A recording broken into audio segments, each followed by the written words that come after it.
Hello, welcome back to part 4 of some of my favourite mistakes I've ever made in my business. I was just thinking actually, I haven't even touched on my life mistakes.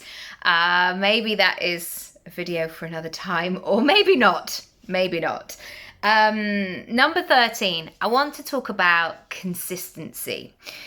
And I think what I've touched on before is allowing, however important it is, and I think it's really important if you're a personal brand, to be in touch with your emotions, your intuition, that sense of, does this feel good? Or even being in a situation where you might say, I just don't want to go ahead because there's something about this that doesn't quite feel aligned. Brilliant. If you get those moments, absolutely run for the hills. But my relationship, I guess, with myself and the way that I grow things is that I've really had to build in systems to do the thing anyway. Now, when I say do the thing anyway, so I've got cramp in my foot. Here we go. To do the thing anyway, this is not about going, right, I've got to do it for like 12 hours a day for the next 7 days, and I've got to do it perfectly, and I've got to run myself into the ground. First and foremost, this is about making and creating your own markers of success, your own boundaries, so what you need to do. But very quickly, I realized that I had to work at my consistency, because naturally I was leaning into that. I don't really feel like it today, or, I don't know what to say, or, I don't know, like it's a bank holiday. Would anybody even be watching or listening anyway? I had all of the excuses. And I've now realized that if I want to build the business that I want and life that I want to build, doing one Instagram post a week is just not going to cut it. I think Beyonce might be doing that now because she can just show up and put one post up of her in a fantastic outfit and then just kind of do what she's doing, maybe going down the shops on the rest of the week. But I cannot do that. And you probably can't either. And so the mistake that I was making was convincing myself that I could do less than I thought I could. Because I'm not special. And I was going to say you're not either, but that I don't mean it in that way. But we can very quickly move out of people's minds. We very quickly are replaced by somebody else who is the newest, latest, most brilliant thing. So with the consistency, let's get to the point. I did a lot of work, and a really great workshop for you to do actually around this would be a content workshop, which is on my workshops page, nikiraby.com/content. I had to work out how I could scaffold this sense of being consistent. So I really thought, and I noticed what actually worked. And I mainly just did that. I didn't put pressure on myself to be consistent and like show every part of my day. Certainly, I don't put my children online very much anymore. I'm not one of these people who will take them to a new adventure playground and say, right, I've got to film it. I've got to create content. No, I'm too busy literally stopping my child, especially my youngest, from dangling off something. And besides, somebody seeing me in an adventure playground with my children is probably not going to change the way that they feel about their personal brand.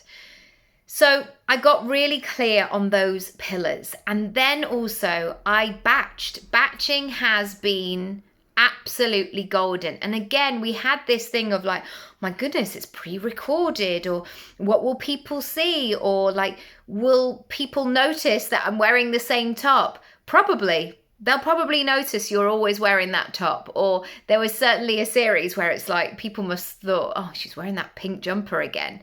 It's all right. It's no problem. Like, you can wear the pink jumper again. Having said that, come September, I really want to have a bit of a makeover on myself and get some new clothes and all the rest of it. So watch this space, get ready for the glow up. But we'll see, hey. But yeah, the consistency thing. We can't just leave it to chance or when we feel like it, because it just won't happen. That is my honest opinion. I think we have to, even if it's not live, I think we have to have some kind of discernment, some kind of systems that we are doing the thing. I'm turning over. No, I'm not. I'm going to... Hello? Yes, there we go.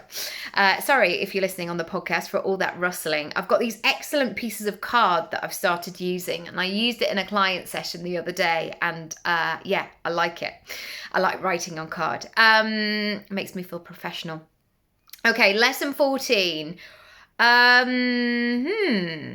I underestimated what was possible. Now, I've spoken about this before. The way that I grew up was definitely mixed. So I had parents who, when they had a child who was going, I'm going to do this, I really want to have a go at this. You know, I was always a big dreamer, a big creator, always full of ideas. You know, I'm going to start a business. And sometimes they might be like, you're not, because you're 5. They had that child. And they never shamed me for that. They never went, oh no, don't be so silly. You're not the kind of person to do that. They were big dreamers themselves. And lots of my dad's family, especially, they've always been big thinkers and been people who have said, go on, kid, like you should go for it. However, my school and lots of people that I was interacting with had not necessarily the opposite response, but a much more cautious one, a much more, don't get too big for your boots. It probably won't happen anyway. You may as well like not go for it because you're only going to be disappointed. A lot of not small thinking, but restrictive thinking. And by the time I left home, I was like, ah! And I think this is why, you know, the end of my teens, I just became a bit rebellious and a bit gobby and sassy because I'd felt really kind of closed in. And I think I just went a bit wild for a moment because I needed to get it out of my system. And then as I've gone through life, I have noticed that I can make a choice. And sometimes, so here's the mistake. Sometimes I made the choice to think very small and to just do like, just notice what was in my small circle. And the lesson has always been to think bigger, to look for inspiration, to find it, to have conversations, to get curious. And I know this from myself, that on a rainy Tuesday afternoon, if you are not feeling it and you feel a long way away from your goals, it can be very easy to feel stuck in your thinking, to feel constricted. And that for me now is something I catch really quickly and I say, no. And I guess now because I've got, you know, I'm nearly 42 and I'm just not in that place anymore. I feel like I've seen too much. I've seen too much success that other people have created. I've been in rooms with interesting people. I've heard too many stories. I've read too many books. I do know that things are possible. I do know that we all are capable of so much more than that we think that we are. And so I guess my mistake was that I stayed in small thinking. Sometimes subconsciously, I didn't even realize that this was a thing.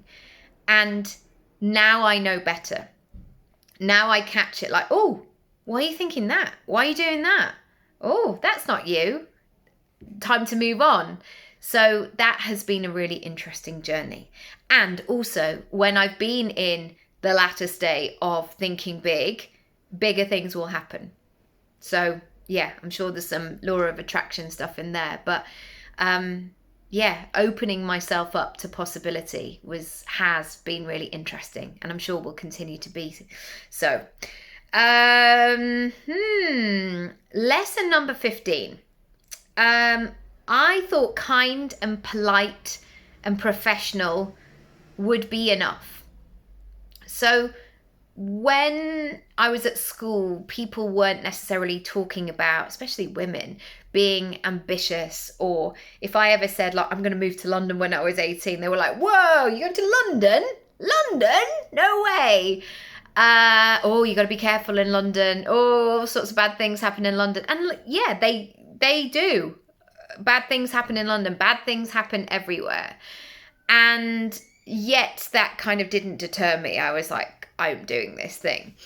But what I have learned over the years is to be a bit more forthright and sassy and bold and dogged in where I go. Or sometimes that's meant me saying, I'm just not going to do that anymore. I'm sorry. Or thanks for asking me, but it's a no. Or sometimes it's been a stern email saying, why did you pay everybody else apart from me? Or all of these things that have come up in various ways over the last 20 years. And again, people didn't necessarily teach women to be in that bold, in command role, because it was very much assumed like, oh no, you're so lucky to be there, just be kind and polite and pleasant and noddy and smiley. And certainly that's how I felt. And then I realized that kind and polite and noddy and smiley was only going to get me so far. It certainly wasn't going to get me the money that I wanted. I was probably going to be in situations that I wasn't happy with, etc. So these days, I really encourage myself to go for it. And yes, of course, be kind and polite and professional and all the rest of it, but also connect with that bigger goal of where I'm going, and that it's okay to be determined and bold in your views, in your words, etc. Number 16. Okay. So I had my son in 2015, and for the first couple of years of his life, I'm trying to think back and do the maths, he wasn't in nursery. And Matt and I kind of juggled it between us, but actually Matt was away a lot, working. So a lot of the childcare in those couple of years was done by me. And then bizarrely, brilliantly, but unexpectedly, my mum moved down and she would help me also. And then he went to nursery just before his second birthday. And I could not believe I suddenly had all of this time to work on my business, because I'd literally been doing it in nap times and after bedtime, and if he was watching CBeebies for half an hour and he was happy, that's how I did it. And what would happen was that I came back from nursery, so I would drop him in the morning and then I would make a cup of tea, and like, this is the frantic kind of energy I was in, like, make a cup of tea, sit on my desk like all day. Oh my God, it's stressing me out just thinking about it. Like, gobble down some lunch, have a snack, like, be in go. Being in the doing, basically. Until I realized that unless I was strategic with what I was doing, it was just going to just do more and more and more. And so I focused on finding times and windows to do the equivalent of pulling over in the car and taking a look at the map. And what was happening was I just was like, well, I'll just keep going. And if I went back to that car analogy, it was that sense of like, I don't know what direction I'm going in, but hopefully I'll get there. And so I've now learned to factor in those windows that maybe are not technically working, but they are so key for the results of my working. So I now run a lot. I go on walks in the morning after I've dropped the children off. I'll sometimes do a meditation in the afternoon. I go to business events to get inspired. I go to yoga. And I really factor in that time as being very important in terms of what I do. That's it for today. Thank you so much. I've now got a lorry beeping. It is time for me to go. Come back for part 5 tomorrow, and do check out my How I Help link. It's on my website, and yeah, come and play for September. That's it for today. I'll see you then. Bye.